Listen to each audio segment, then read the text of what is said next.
It's dangerous enough to cross a busy street full of traffic. Imagine how much more dangerous it would be if you couldn't see the cars. That's just one challenge someone who is blind or visually impaired may have to navigate. Recently, members of the Wilmington Police Department got to experience some of those challenges during a training session.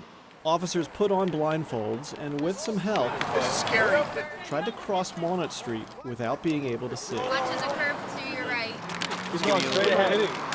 The training comes after Yomayra Carmona was concerned for her son Bryant's safety.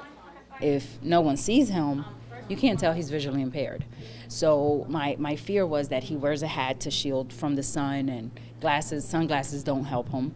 So if he's being approached by an officer and he doesn't respond how they expect him to, he could be hurt because he is being defiant to one that doesn't know. Well, I like to tell my story a lot, and I like to let people know how can they help me, or how can I let them know what to do when I need helping.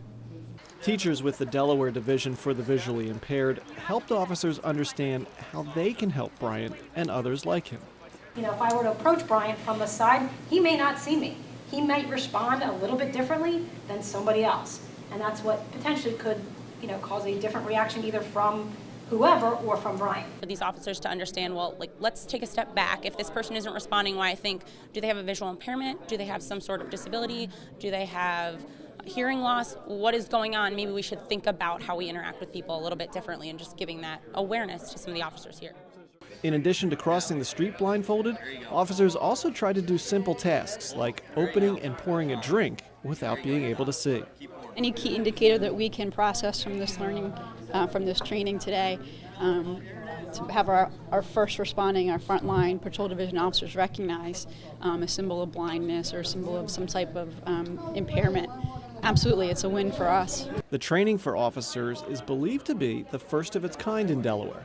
Other departments could soon see their officers walk in the shoes of someone who's visually impaired. Because it's really scary as a person with a visual impairment if you're walking along and someone grabs you, or they grab your cane, or they touch your dog, or they come into your vision when you didn't know that they were there at all.